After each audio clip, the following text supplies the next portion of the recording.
아니 통증도 없는데 약물 로스도 별로 없고 엠버도 별로 안 생긴대요. 저는 이거 100% 사기라고 생각을 했어요.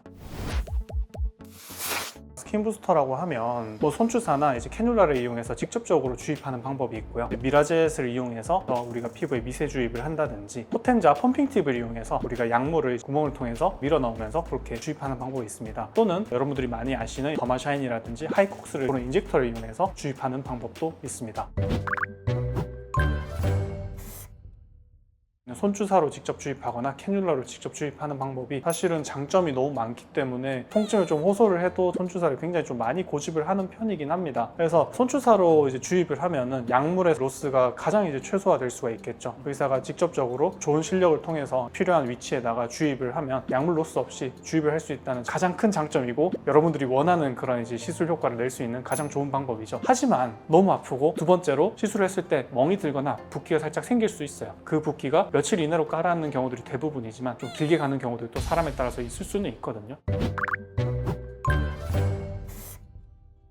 미라젯 같은 경우에는 약물 로스가 생기기 때문에 아쉬운 점이 좀 있다고 할 수가 있겠고요. 표면에 주입을 하기 때문에 사실 진피 깊은 곳이라든지 조금 더 깊은 곳에 주입을 할 때는 좀 부족한 점이 있거든요. 그리고 포텐자 같은 경우에도 약물 로스 없게 하려고 정말 이제 해봐도 어느 정도의 좀 로스는 생기게 돼요. 그리고 저희가 사용하고 있는 더마샤인 같은 경우도 사실 약물 로스와 이제 좀 통증에 어느 정도 좀 해결을 하기 위해서 좀 나온 장비긴 하죠. 그럼에도 불구하고 약간의 약물 로스가 생기고요. 약간 좀 엠보가 생기긴 하죠. 그리고 무엇보다 통증이 엄청나게 많이 줄어들지는 않습니다. 이게 가장 아쉬운 점이죠. 그래서 약물 로스와 이제 통증이나 이런 거를 고려했을 때 어쩔 수 없이 아직도 손주사라든지 캐뉼라 시술로 권장을 드리는 경우들이 굉장히 많거든요.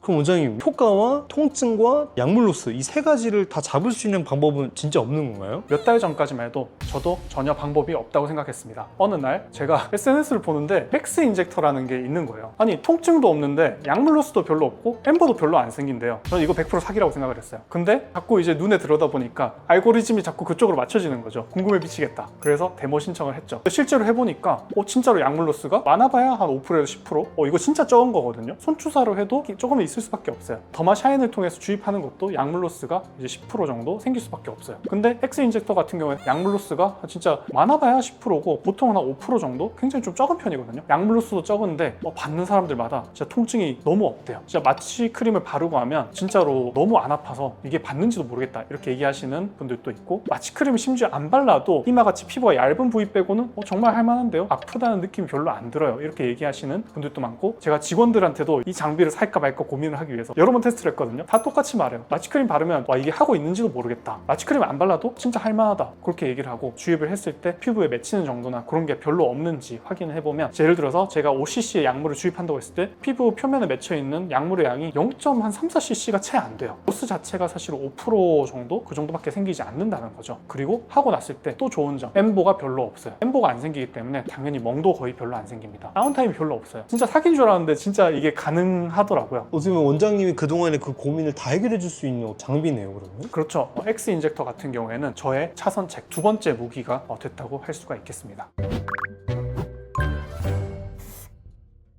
그럼 엑스 인젝터는 어떻게 했길래 그렇게 통증이라든지 약물 로스가 좀 없는 편인 건가요? 헥스 인젝터 같은 경우에는 가장 큰 특징이 기체를 이용해서 피부를 쿨링하는 방식을 씁니다. 특수 재질의 팁 표면과 차가운 이제 공기가 순환하는 방식을 통해서 피부 표면을 이제 차갑게 만들기 때문에 통증이 굉장히 좀 많이 줄어들고요. 이런 차가운 공기를 통해서 약물을 주입하고 나서 빠져나오지 못하도록 피부를 닫아버리는 그런 이제 특징이 있기 때문에 우리가 더마샤인이나 이런 다른 인젝터들과 다르게 굉장히 좀 부드럽게 주입하는 방식이거든요. 헥스 인젝터 같은 경우에도 우리가 주입할 수 있는 깊이 자체가 1, 2mm 이내이기 때문에 그 깊이 이상으로 좀 주입이 필요하다든지, 다운타임이나 통증 때문에 손주사나 캐뉼라 맞는 시술을 할 수가 없다, 그런 분들께는 정말 좋은 옵션이라고 할 수가 있겠습니다. 우리가 통증도 덜하고 엠보도 좀 덜하고 멍도 덜하고 그런 이제 시술 원리를 가지고 있는 굉장히 좋은 장비입니다. 이렇게 좋은 헥스 인젝터, 단점이 한 가지 있다면 모든 약물을 헥스 인젝터로 다 주입할 수 있는 것은 아닙니다. 주베룩 볼륨 같은 경우에는 서브스마스층이나 필요한 층으로 좀 깊게 넣어야 되기 때문에 주베룩 볼륨처럼 피부 표면으로 넣었을 때 결절이 발생할 수 있는 그런 리스크 때문에 못 넣을 수 있는 약물도 있고요. 그리고 약물의 점성이나 색상의 특징 때문에 헥스 인젝터로 주입을 할 수 없는 그런 이제 약물들도 있습니다.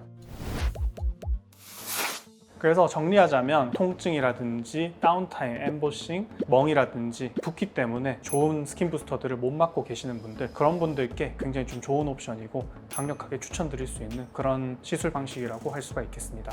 추가적으로 궁금한 점 있으시면 댓글 남겨주시고요. 지금까지 부산 서면 리제피부과 손기민 원장이었습니다.